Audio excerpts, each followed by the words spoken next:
Ladies and gentlemen, do you want to know why I'm here today? It's not because I want to give you a pep talk or because I want to make you feel good about yourselves. No, I'm here to tell you the truth.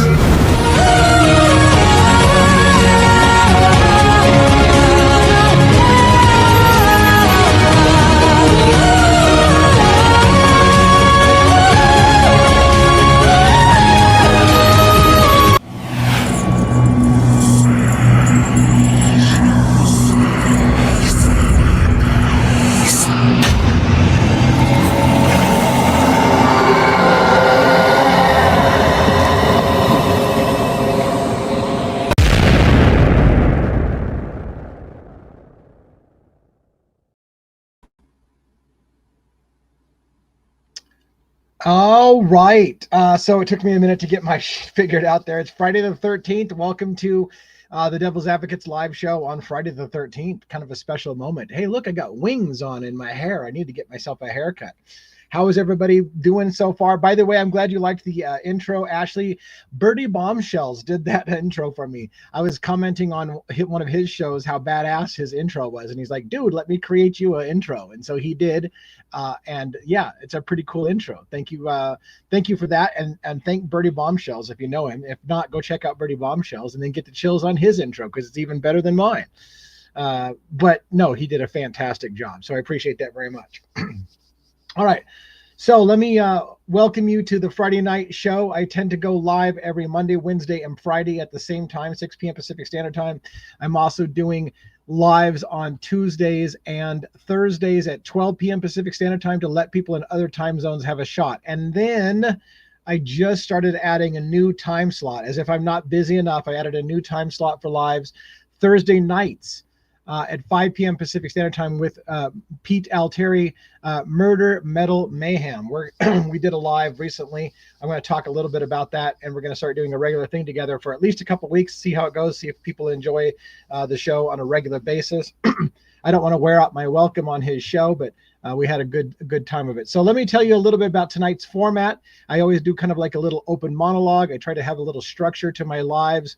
So I'm going to tell you how things go. I tend to target about a 1 hour live, and then we'll shut it down.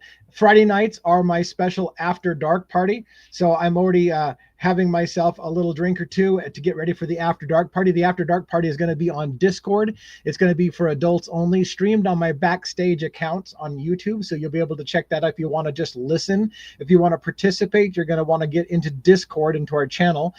We let the hair down on the Friday night after dark show. We have a few drinks. A few more F-bombs. We talk about other cases, including P. Diddy and Karen Reed and all the other cases that are going on. We'll talk maybe about a Wenatchee case going on, Travis Decker, which, by the way, I'm going to have to check out on the After Dark show if they've caught that guy. He was being surrounded last I saw, or at least they thought he did, although there's indications maybe he's committed suicide. That's a whole story. If you don't know about it, we'll cover that outside of my show because, again, Devil's Advocates has two primary things that I cover, which is Luigi Mangione and Brian Coberger. Tonight's show, I'm going to cover a little bit at the very beginning about Luigi Mangione, some updates that are going on there.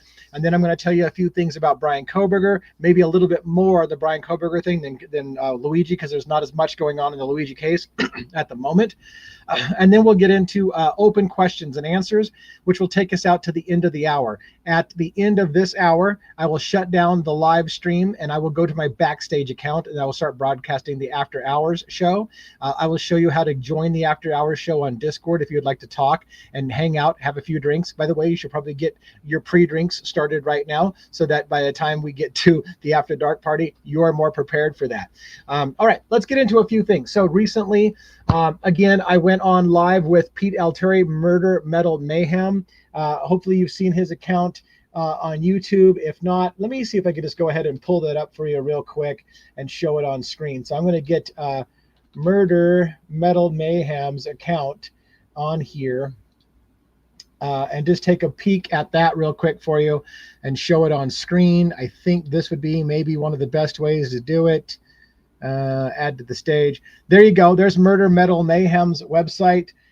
There's some of his videos. Here I am. Hey, look at right there. It's talking about Murder Metal Mayhem live. Pete Alteri with Murder Metal Mayhem and Lee and from Devil's Advocates. And we're kind of like branding that show, if you will, called Devil's Mayhem, because I'm Devil's Advocates. He's Murder Metal Mayhem. The mashup of the two would be Devil's Mayhem. I thought that would be kind of cute. So anyways, we're going to do that for at least a couple weeks in a row. Check out Pete Alteri if you haven't, from Murder Metal Mayhem. Cool dude. You know, we're about the same age. We have a very similar, we have similar life experiences, but I would say that it's kind of funny because I was a little bit worried about going on live with him only because of this, which is that Pete Alteri talks slower. He's more methodical. I'm a ranter. I talk a million miles an hour. I hardly ever take a breath. And so I was like, man, I don't know how we're going to do on camera together, right? Because like I'm going to be, and you're going to be like, let's slow that shit down. So anyways, we did well on camera together. I think it turned out very well. Vivian basically knew about the Decker case, Travis Decker. It's been funny. I think Travis Decker's case is getting more national attention than I realized. It's literally in my neck of the woods. In fact, it's not unlikely that if he had gone south instead of north, he would end up literally in my backyard. So, but anyways, we'll save that for later. It's not really one of the main stories that I cover. As far as I know, Decker has not been found yet and his body hasn't been found, nor has he had a shootout. I actually anticipate that may end poorly. That story is, again, something that we'll cover in the After Hours thing because it's not my normal thing. Anyways, you want to check out, by the way, on my website and Pete Alteri's website, you can see here he's got the video. You can watch the whole live there.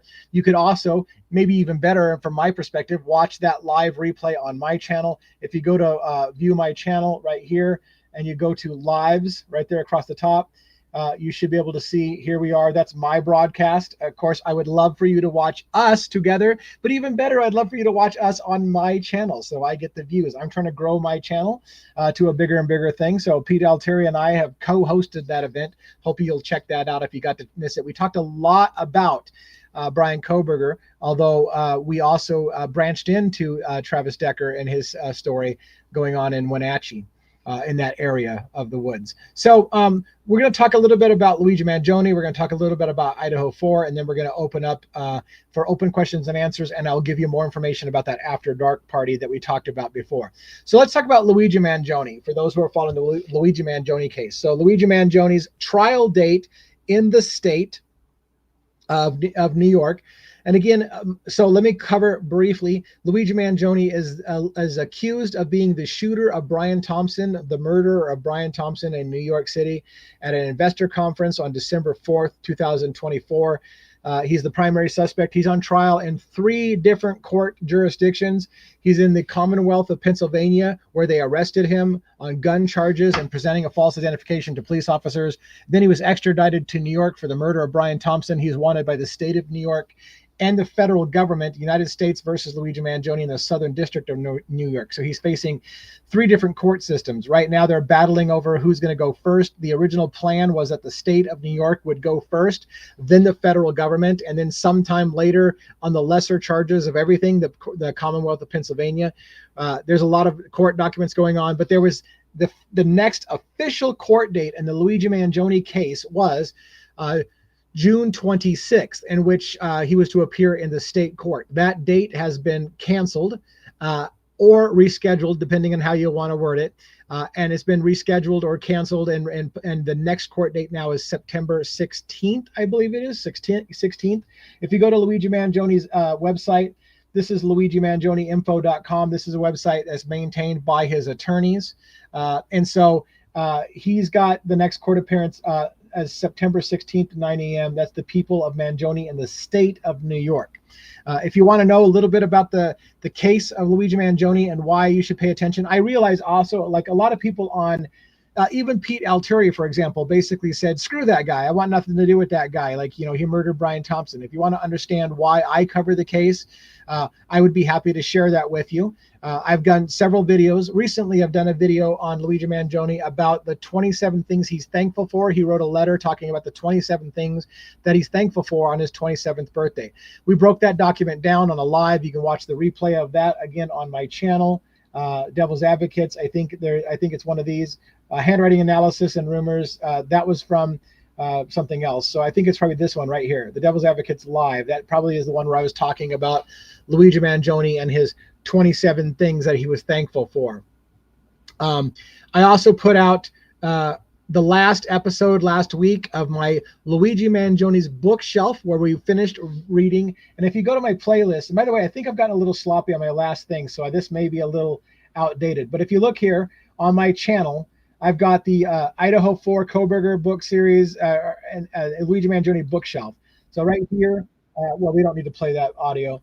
I've got a playlist of, we're covering An American Sickness, which is a book by Elizabeth Rosenthal. If you look here on the right-hand side where I'm kind of mousing over, look at all these different chapters. We read the entire book of An American Sickness and reviewed how bad the healthcare system is in the United States in light of what Luigi Mangione is alleged to have done, which was if he did it, the reason why he did it is because the healthcare system is out of control in America, and he took a stand against the healthcare system. Now, whether or not you believe that that's justifiable or not, or whether Brian Thompson was just a guy doing his job or whatnot, this book illuminates the problem. It's written, it's a little old, outdated book, but Luigi Mangione indicated we should read it, and so we did. And I read the whole book. We're finished with that book. The next book we're going to hit on the Luigi Mangione bookshelf, if you're interested, by the way, and this is gonna be controversial. This is a look at my books. Now, never mind this smut book down here, or some of the other crazy things that I'm into. But this is a look at some of my books on my bookshelf.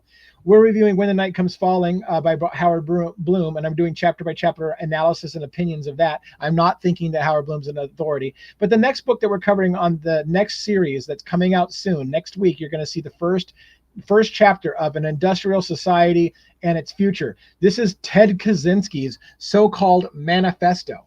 And the reason why we're reading it is Luigi Mangione had indicated that in a Goodreads account that he had read The Industrial Society and Its Future by Ted Kaczynski and found it a good read and a good message. However, because Ted Kaczynski had used pipe bombs and mail bombs to kill innocent people, that the message got lost. It was a good message, but the message was lost by his delivery. There's an argument to be made that smut me.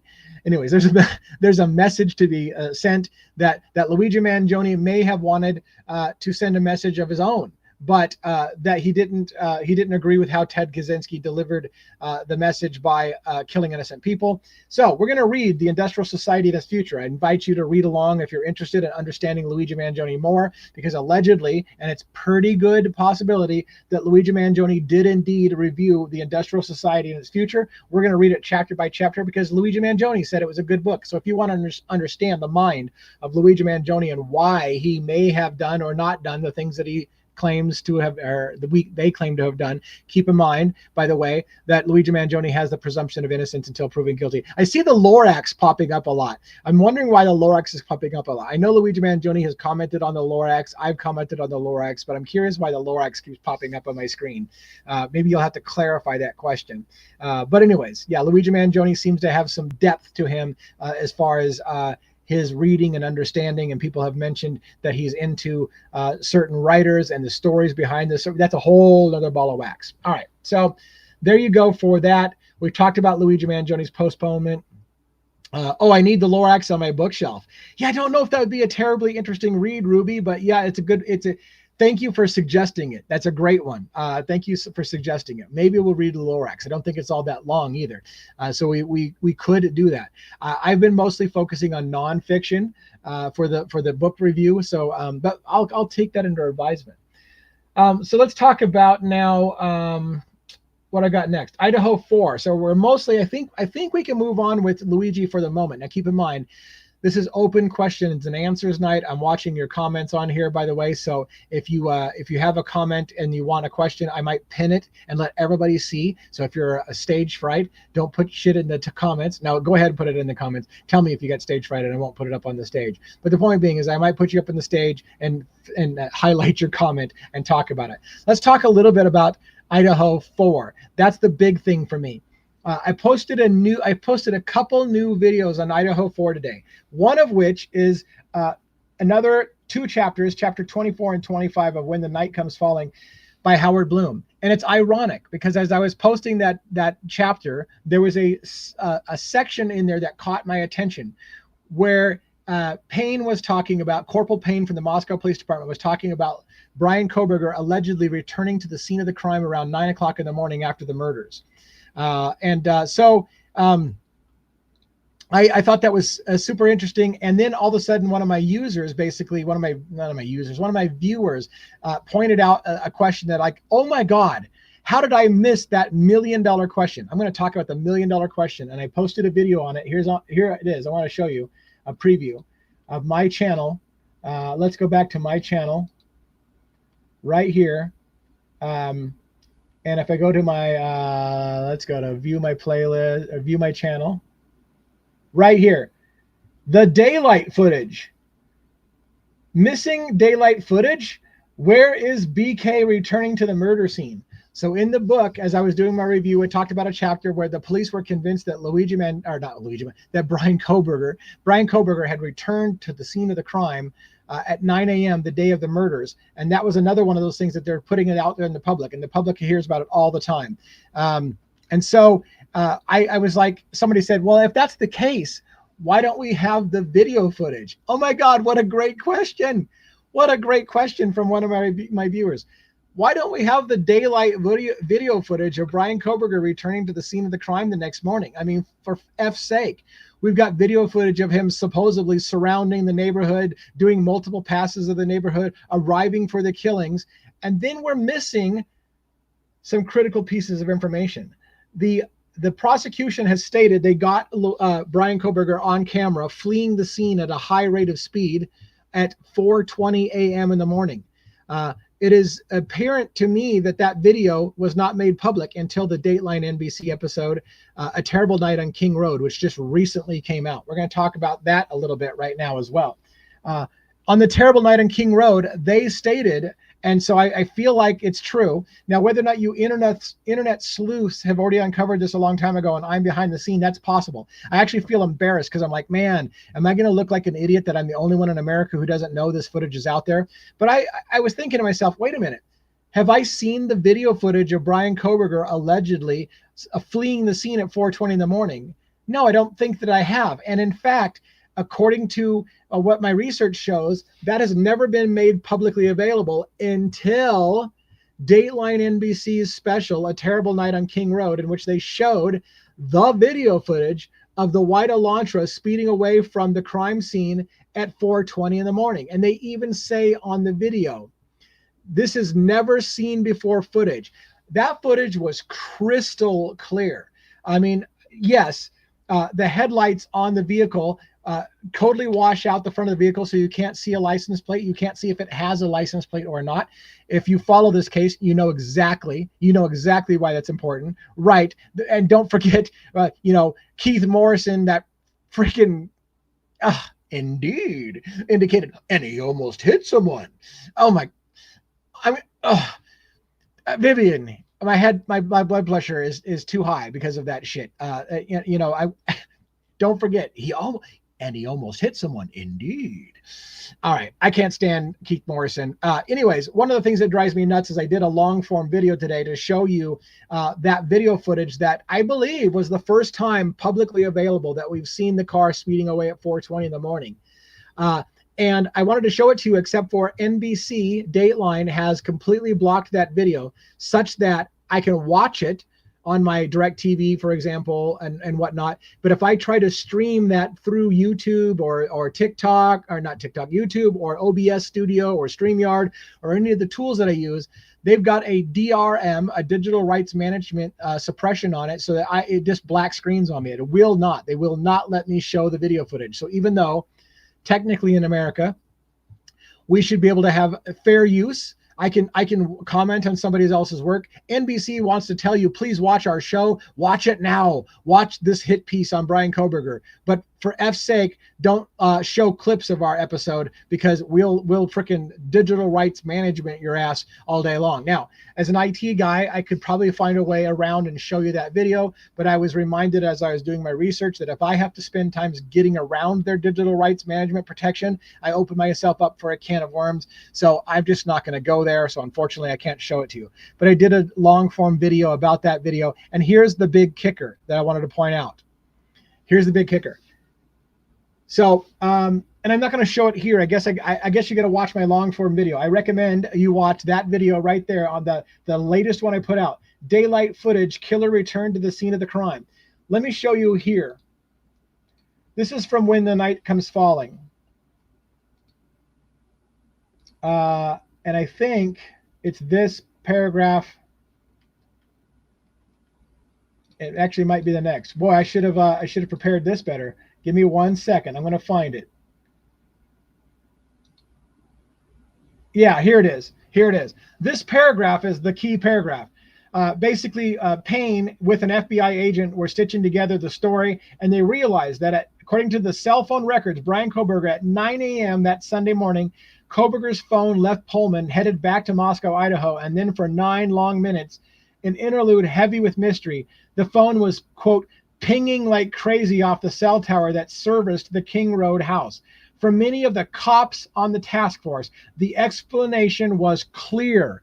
The murderer was returning to the scene of the crime. And thank God to one of my viewers who said, gee, if that's the case, why don't we have daylight footage of Brian Kohberger returning to the scene of the crime in his white Elantra? Oh my God, what a great question. Why is that not staring me blankly in the face?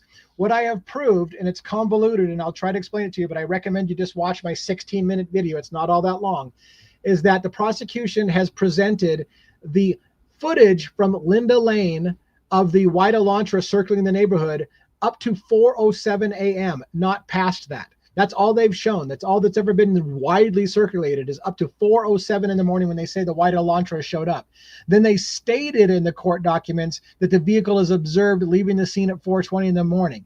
That technically has never been released to the public until Dateline NBC showed you the video footage of that car speeding away at 4:20 in the morning, which you can't, by the way, let me make this clear. You cannot, by the way, identify it as Brian Kohberger's car. You cannot see the license plate. You cannot see the driver. You can only identify a car that maybe under some really good intensive surveillance can be seen as a white Elantra, but you can't see the driver. You can't see the license plate on front or back. Anyways, but despite the case, it is razor sharp, crystal clear footage. And the mystery is this. The property management company of the Linda Lane residence had turned over to law enforcement footage that they've used, that people have seen all over the internet, of the white Elantra up to 4:07 in the morning and not after. I find that extremely suspicious, why the property management company's footage ends at 4:07 in the morning. Then we hadn't seen what, here's the confusion, people. The landlord who owns the property also had his own camera on that house. He turned over 12 hours of video footage, raw video footage, to law enforcement on the Linda Lane residence that the property management had turned over video. So again, there's two different sources of videos. There's the property management video, which ends at 4:07 in the morning to law enforcement, and we see all the time. And then there's the raw footage provided to law enforcement by the owner, the landlord of the same Linda Lane residence.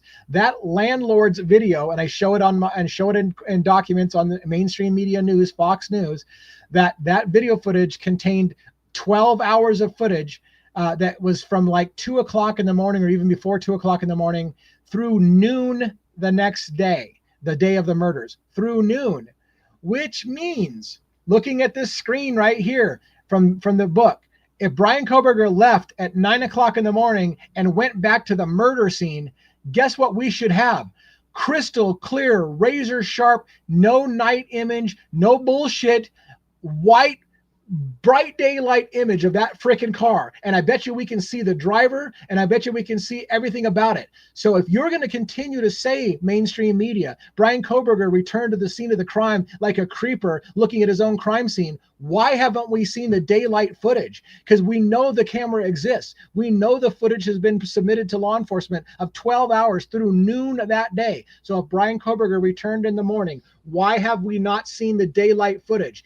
I would venture, I'll tell you the answer, because Brian Kohberger isn't in that video. That vehicle is not at the house, and they know that. And let me do a representation that I did on the video for you as well. Let's say this is the cell tower that services the house at the King Road residence. Let's say this over here, my finger, is the King Road residence. What they're telling you and what they're manipulating the public on is that morning sometime, Brian Kohberger's phone was serviced by the same cell tower that serviced the King Road residence. It does not mean Brian Kohberger was at the King Road residence. He could be over here on this side of the cell tower, and it would be the same cell tower.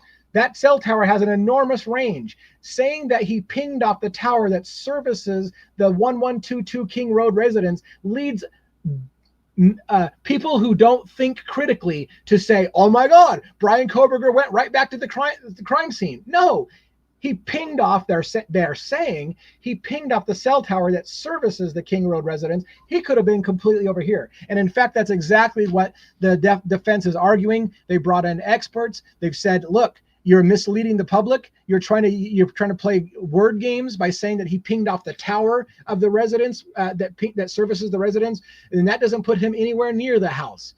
In fact, anybody who goes through Moscow probably pings off that same cell tower. So if you want to watch my 16-minute video, I talk about that. That's one of the big things that I covered today. I hope you enjoy that video. And if I'm missing something, I'm still feeling like part of me is thinking I'm gonna look like an idiot because someone's gonna tell me, dude, the video of the car speeding away from the residence at 4:20 in the morning has been all over the internet for 2 years. I haven't seen it. I guess unless I'm forgetting something. And again, Dateline said it was never before seen footage. So I have to think that's part of what Stephen Hippler was pissed off, the judge in the case was pissed off about, is that they showed footage that nobody has seen before. And it begs the question. You keep telling the public that Brian Kohberger went back to the scene of the crime that morning like some kind of creeper who wanted to check out on his crime scene. If that's the case, and we've seen how good that footage is, it's amazing, crystal clear footage. Show us the bright daylight photo of Brian Kohberger going back to the scene. That might help your case. It might. If you can show Brian Kohberger driving back on that same camera, but you can't. I'll guarantee you can't. You know why I guarantee you can't? Because the media has done everything they can to tell you why Brian Kohberger is guilty, and they haven't shown you that video. They continue to leak information to the public to tell you that Brian Kohberger is guilty, and they don't have the video of him returning in bright daylight the next day to his murder scene. If they had that, we would have all seen it. I guarantee you. All right, we're on good pace. We're about a half hour into this show. I do about an hour usually. So I've done those two video footages. Reminder that the After Dark party is coming. By the way, I wanted to show you. Let's talk about a new hit piece. Oh my God, a new hit piece in the Brian Kohberger thing. One Night in Idaho Prime Video is coming out. I think it's on the 11th of July. Let's take a look. I'm going to see if I don't know if I can play a whole 2 minutes of it without getting flagged, but let's watch some of this. See if you can give me a sound check, anybody, if you can hear this when I play it.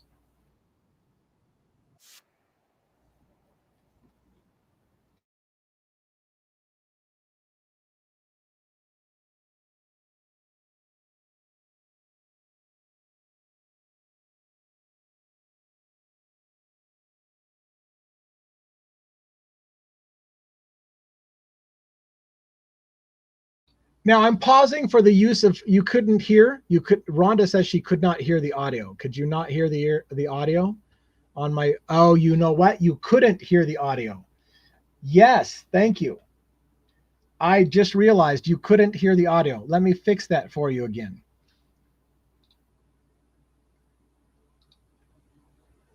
Give me 1 second. I think I know how to do this on the fly. Share the screen, but we're going to do a very specific One Night in Idaho tab. Oh, are they not going to let me do that? Chrome tab. One Night in Idaho. I don't see it. Ah! They've got this stuff, I think, locked down. All right. So, yeah, it looks like they're not going to let me broadcast that video. Yay! Yay! Okay. So, anyways, One Night in Idaho. I guess I can show you again a little bit of the clips. And let's go add this back to the stage. Not that. Let's remove that. Give me 1 second to get my collective shit to get together. I swear I'm going to get better at this.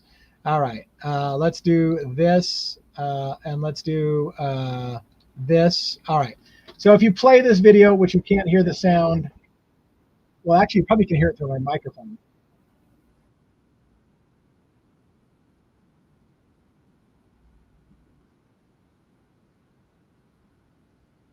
So the bottom line is it's another hit piece coming out on the 11th of July. In addition, James Patterson has a new book coming out, The Idaho 4, An American Tragedy. It comes out on the 14th of July, July 14th, with Vicky Ward, so that they can do another hit piece.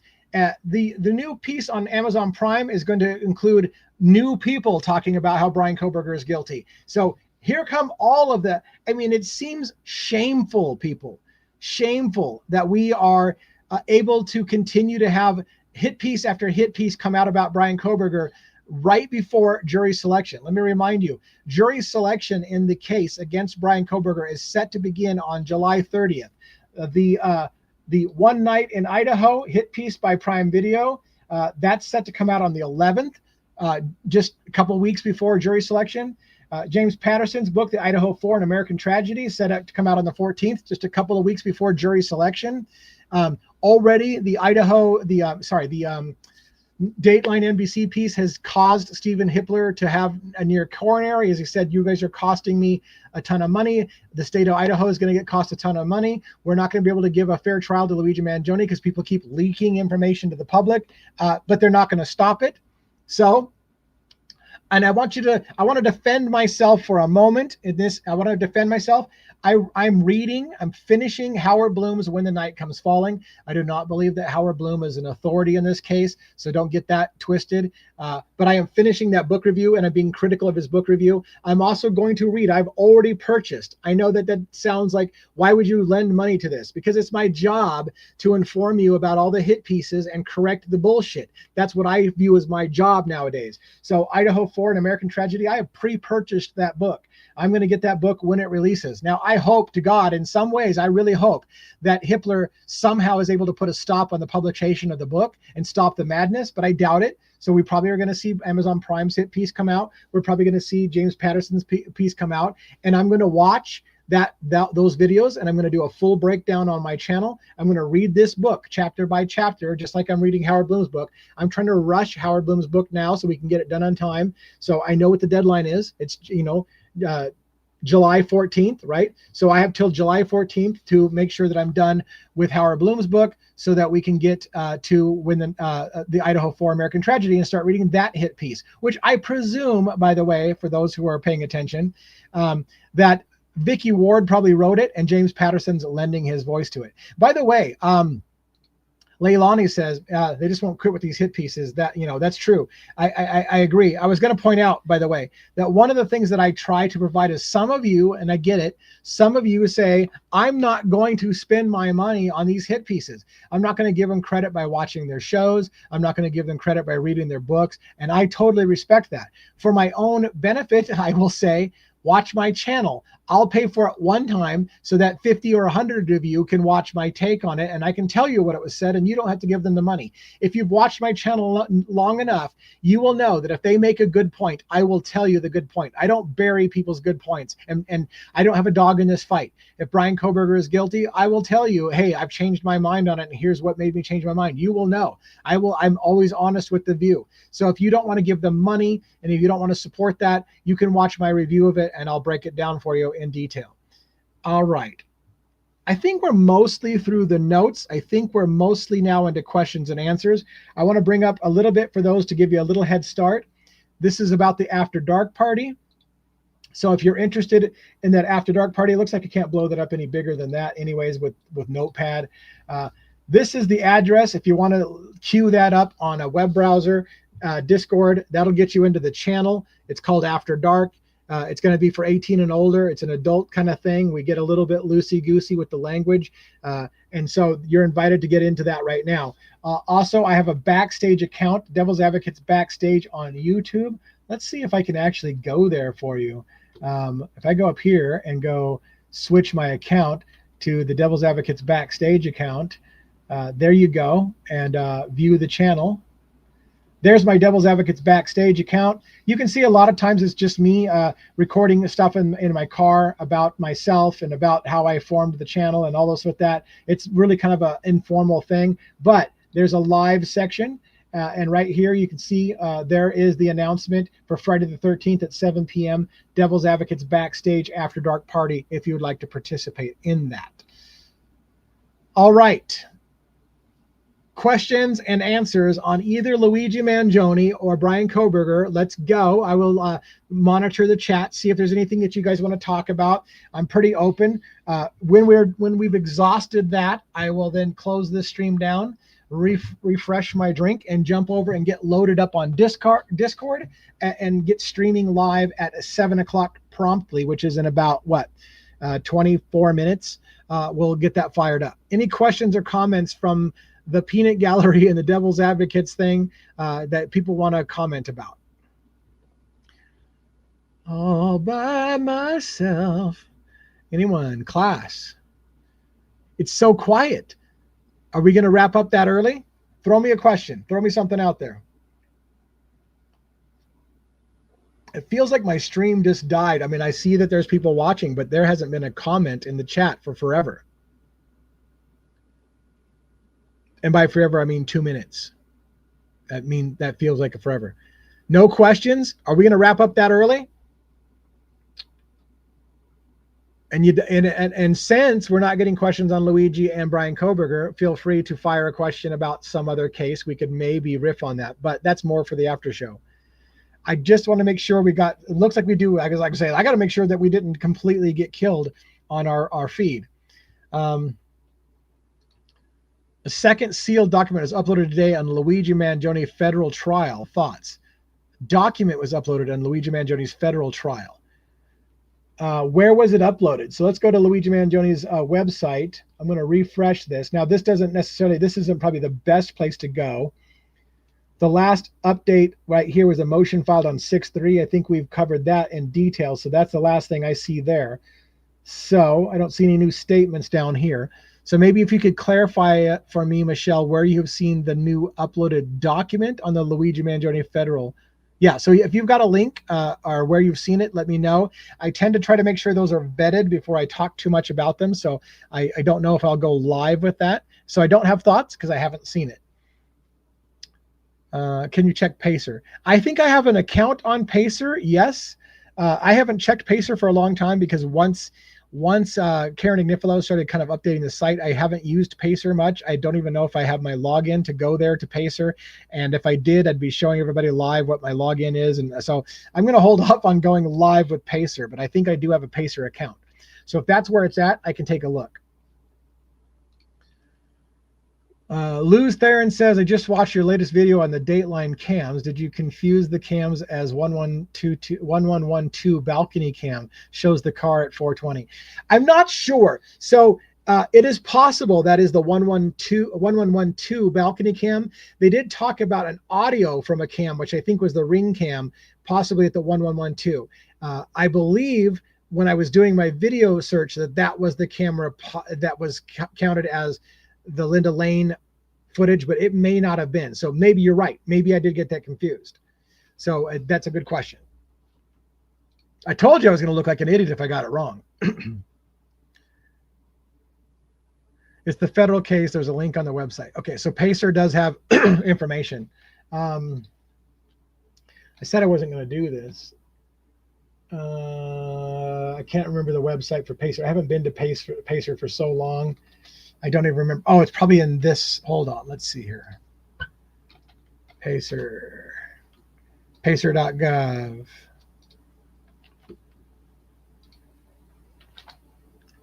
All right, let's go here. That's Pacer's website. Log in. I'm going to make an attempt because we got a little bit of extra time.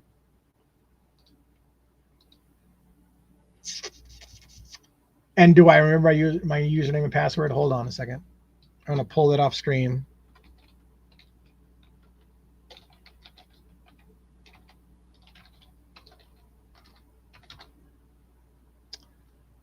Well, I don't remember my login, so I can't do it live to go into Pacer. So unfortunately, I can't do that. Second sealed document in a week. Weird connection to the AKs. The AKs. James Patterson is part of the production company that is putting out the 11th July series. Is that right? Is that right? Well, that's fun. That's fun.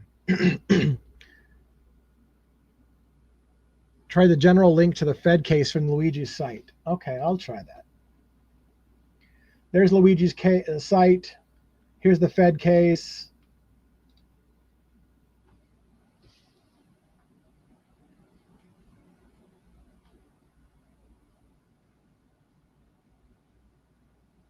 Sorry, I'm taking a moment. Again, I don't typically do this live, so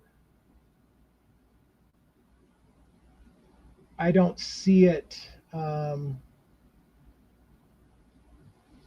Yeah, if I'm missing it, point it out for me.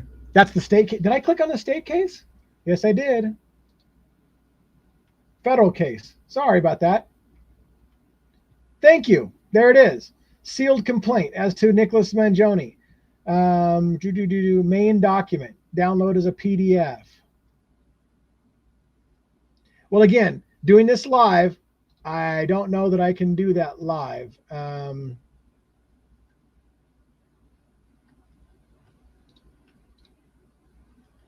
That looks like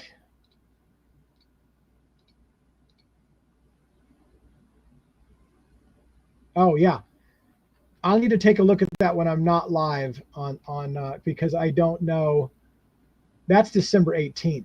That's not the right date. Here we go. I was going the wrong direction. I went way back to the beginning. Thank you. There's the two sealed documents you're talking about. Thank you very much. If you see it on my screen, there's the two sealed documents you're talking about, which doesn't give us any information really other than June 9th, there was a sealed document filed. June 13th, there's a sealed document filed. So in the positive side, I guess I didn't miss anything other than sealed documents have been filed in the federal case. Thank you for pointing that out for me. So there you go. Vivian, I do have my passwords and a password keeper, but I just wasn't going to go digging into the password keeper live. So I can get into Pacer if I want to, but I'm not going to do it live because, you know, I'm already starting on the After Dark show and I don't want to make a mistake on live TV, show you things that you weren't meant to see. Did you see Howard's article on Steve Gonzalez's text leaked 15 months ago, but the grand jury members? No, I did not. Loose there, and that's interesting. Let me put that up on the screen for people to see. Howard's article, I'm assuming you mean Howard Bloom's article on Steve Gonzalez. I believe that's what you mean by Steve G. Text leaked 15 months ago about the grand jury members. Not sure. Everyone's waiting on Pennsylvania. That's in the Luigi Mangione case. Yes, we are all waiting with bated breath to find out whether the Commonwealth, the judge in the Commonwealth of Pennsylvania, is going to declare that illegal was arrest in the that arrest was illegal. Sorry, that arrest was illegal in the first place, which I think it was. But will a judge have the cojones to agree to that, considering the high profile nature of this. So Michelle confirmed that even with my Pacer account, I wouldn't be able to view the doc. So that's great. I'm glad you saved me time, because if I had dug out the Pacer account to log in there only to find out I can't see it anyways, it would have been a huge waste of everyone's time. So thank you. Appreciate that. Any other questions, comments? We got about 15 minutes left at least where I could go, or we'll wrap it up. Out of a quick straw poll, since we got about 30 people in here, put a 1 into the chat room if you follow my channel primarily for Luigi Mangione, a 2 if you follow it primarily for Brian Coberger, or a 3 if you follow both cases on my channel. I'm curious for those who are willing to take the moment to type a 1, 2, or 3. 1 if you follow Luigi Mangione, 2 if you follow Brian Coberger, 3 if you follow both cases on my channel.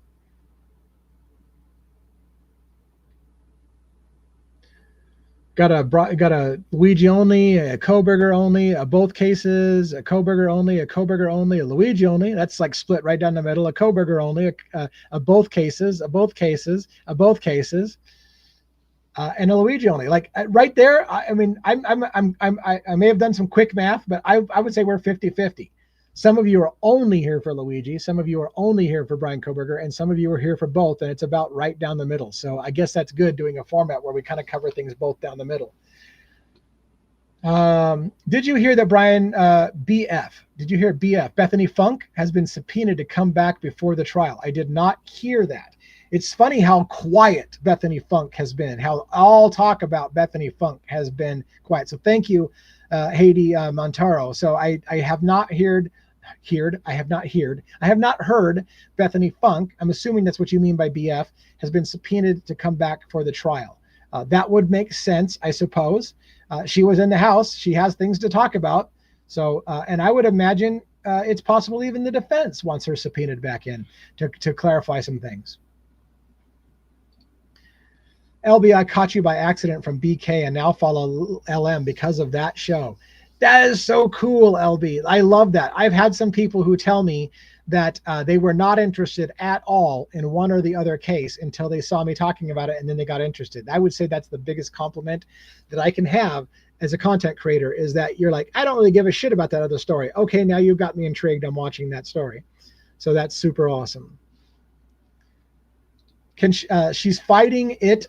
How can she do that? Well, that's a good question. I mean, if you're subpoenaed, it's kind of like a forced coming to court. Now you can be subpoenaed and you can resist and you can be held in contempt and you can, but you know, it's hard to force somebody to talk if they don't want to talk. But the subpoena is a big deal, and she could be, she, as far as I understand, she could be handed some kind of repercussions from the court by ignoring the subpoena. It is basically kind of like having a warrant. You know, it's kind of like you got to come and state something. And unless she has a good reason why she can't speak, like she's going to testify against a family member, we have some protections about, you know, you're not required to testify against your spouse or whatever. And unless she's got something like that up her sleeve, it's going to be interesting to see if she's fighting that, how she's going to pull that off. Thanks for the question.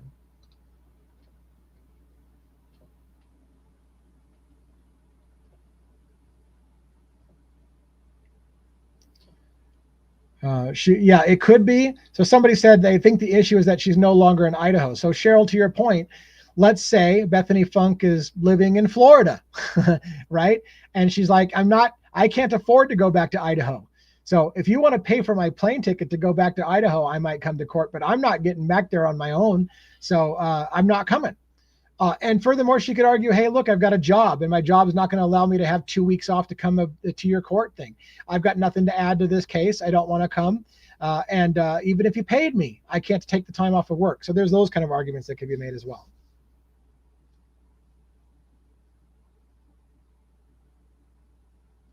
I'm looking through the questions to see if there's anything new.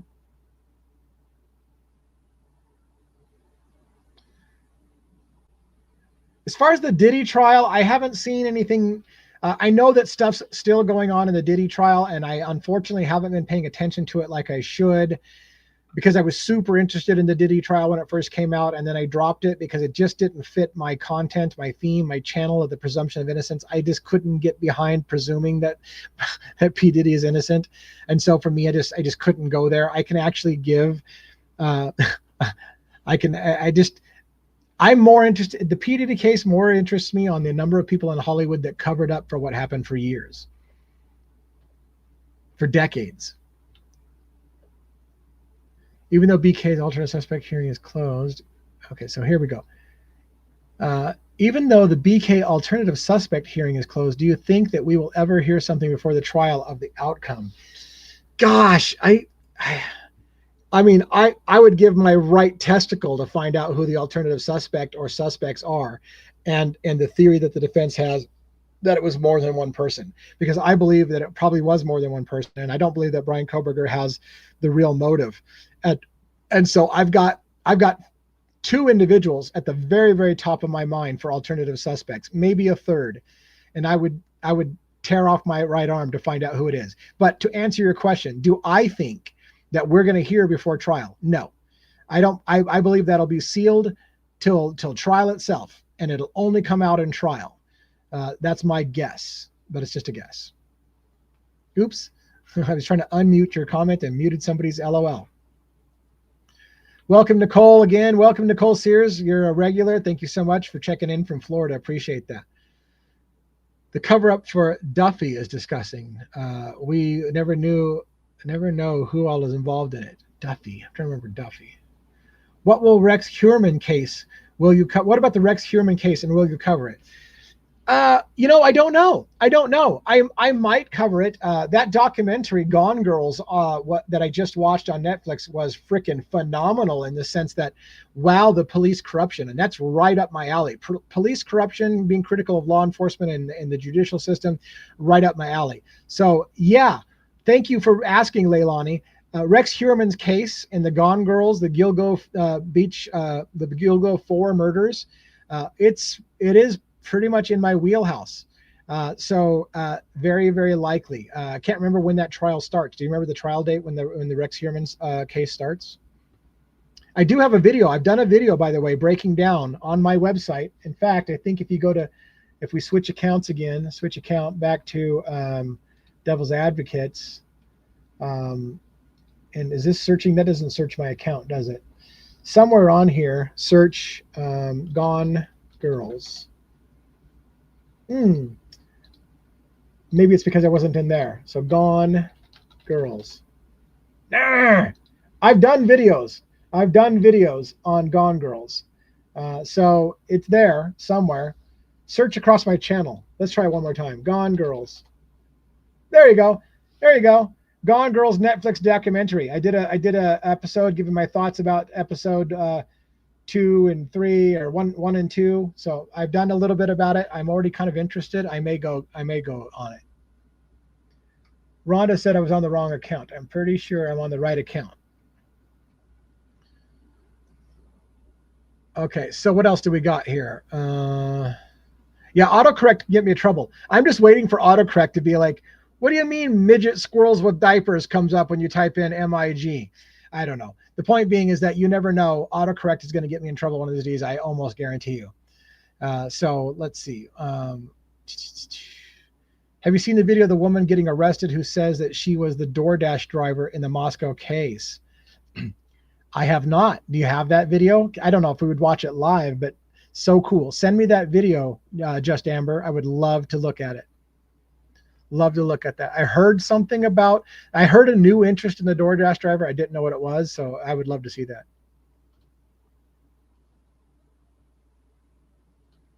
Any other last minute? We got about 7 minutes, and then I'm going to shut down the main stream on the Devil's Advocates channel, and I'm going to go to, and let me put it up on screen again for you all. Let's close this. I never know what I'm showing on screen. It shouldn't give you all like access to my backstage. Here is the After Dark party. There's the Discord channel. I recommend you get that queued up right now. You can use it in a browser. You can also go to the Devil's Advocates backstage account if you want to watch and listen to the feed, but that won't allow you to participate in the audio portion. And we've been having problems seeing the chat while I'm in that Discord channel. I think I'll try to work on that today and see if I can actually see the chat that's going on. All right. Does anybody need any help getting into the Discord? Rhonda, my wife, my wonderful wife, is in the channel, and she will She will help you out with getting into Discord if you're interested in getting into the after hours party. Translucent covered the, yes, I think I saw something about that. I haven't watched Translucent stuff, but I think I did see that he covered the DoorDash thing. Oh, we saw chat last week. Okay. All right. So some of you are like, I'm never touching Discord. I don't do Discord. That's fine. You can, if you would like, you can participate by watching this backstage account, the Devil's Advocates backstage on YouTube. If you go there, you can watch the feed. And apparently, according to my wife, you can chat in the chat there and I might be able to pick it up. And then I can respond to things you type. And again, in the After Dark party, I drop a few more vulgar language and I talk a little bit more bluntly and I say things that I would never say on a monetized channel for fear of getting it demonetized. So Leilani, thank you so much for the gift. I appreciate it so much. That the financial support helps a lot. You're the best. Thank you so much. That really, really means a lot. I really appreciate it. I hope I don't think you're a member, by the way. If you're interested, become a member and then you can get a bunch of extra content on my website. But either way, you've done enough just showing up and being active in the comments and then throwing a gift. Super awesome. The DoorDash was ordered by Xana, but was the order placed by her or just on her phone by someone else? That's a good question. There's a lot of questions about the DoorDash thing. There's a question. DoorDash driver said that he delivered it by person. Then there's another account that says that it was a contactless delivery during COVID, and he just dropped it off on the door and never actually saw somebody. So yeah, it's a lot of questions still about that.